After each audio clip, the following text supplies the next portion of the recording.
यदि जनजातियों को जीवित रहना है तो उनकी धर्म, सभ्यता, संस्कृति और परंपरा को जीवित रहना होगा, ऐसा कार्तिक बाबा का कहना है, जो 100% सही है।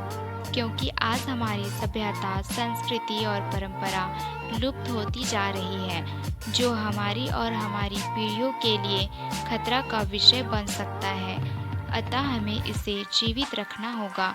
तो आइए आज हम सब जानते हैं आदिवासी नेता, अभियंता, समाज सुधारक, आदिवासी धर्म एवं संस्कृति के अग्रदूत कार्तिक बाबा के बारे में। अंतर्राष्ट्रीय स्तर के इंजीनियर, महान शिक्षाविद, देश व समाज के मार्गदर्शक, राष्ट्रीय चिंतक एवं शिखर पुरुष, सांसद, भारतीय राजनीतिज्ञ, स्वतंत्रता सेनानी पंकराज साहेब बाबा कार्तिक उरांव जी को सत सत नमन।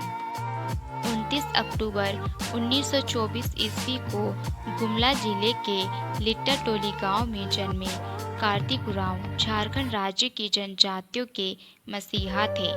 वे जौरा उरांव व बिरसो उरांव की चौथी संतान थे। 1942 ईस्वी में गुमला से हाई स्कूल की पढ़ाई पूरी करने के बाद उन्होंने साइंस कॉलेज पटना से इंटरमीडिएट की परीक्षा पास की और Bihar college of engineering Patna से इंजीनियरिंग में स्नातक की पढ़ाई पूरी की। इसके बाद उन्होंने अपनी आगे की पढ़ाई जारी रखी और ग्रेट ब्रिटेन के संस्थानों से कई योग्यताएं हासिल की। उन्हें अब तक कुड़ुक समुदाय के सबसे शिक्षित व्यक्तियों में से एक माना जाता है।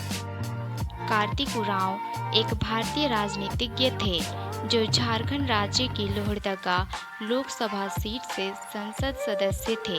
उन्होंने 1947 ईस्वी के भारतीय स्वतंत्रता आंदोलन में भी भाग लिया। उन्होंने अखिल भारतीय आदिवासी विकास परिषद संगठन की भी स्थापना की। वह उरांव जनजाति के नेता थे।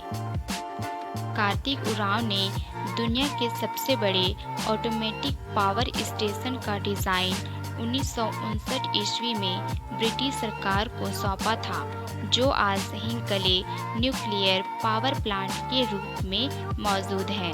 कार्तिक उरांव की उपलब्धियों के कारण ही उन्हें छोटा नागपुर का काला हीरा व आदिवासियों के मसीहा की उपाधि दी गई है।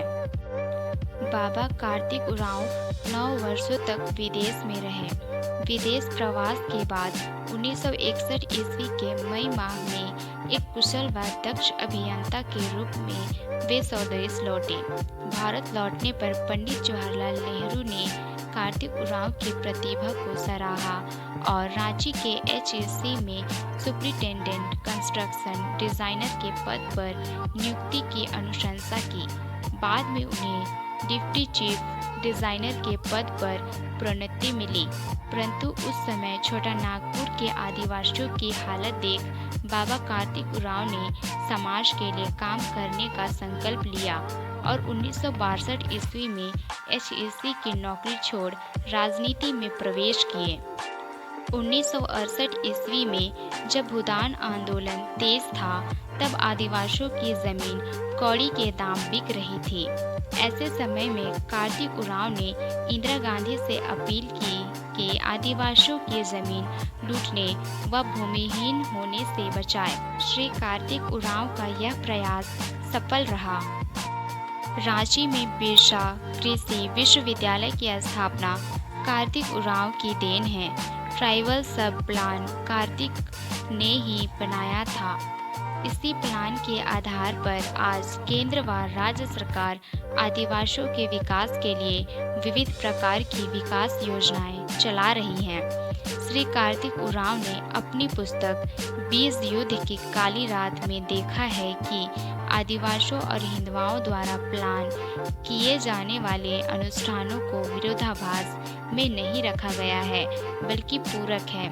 अपनी पुस्तक में उन्होंने आगे कहा कि आदिवासियों का ईसाई धर्म में धर्मांतरण ब्रिटिश शासन के बजाय स्वतंत्र भारत में बड़े पैमाने पर हुआ है।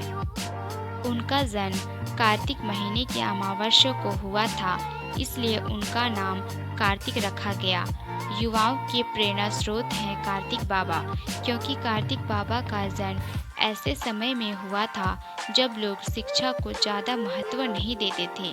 प्रतिभा और प्रखर बुद्धि के धनी कार्तिक उरांव ने बचपन से ही इंजीनियरिंग के क्षेत्र में महारत हासिल कर इस देश का ही नहीं बल्कि जंगल, पेड़ों और पहाड़ों के बीच बसे गुमला जिले का भी नाम रोशन किया है। कार्तिक उरांव इस क्षेत्र के युवाओं के लिए आज भी प्रेरणा स्रोत बने हुए हैं। बाबा कार्तिक उरांव 8 दिसंबर 1981 ईस्वी को संसद भवन के गलियारे की फर्श पर गिर गए, जहां से बेहोशी की हालत में उन्हें डॉक्टर राम मनोहर लोहिया अस्पताल में भर्ती किया गया। फिर उनकी हृदय गति रुकने से उनकी मृत्यु हो गई।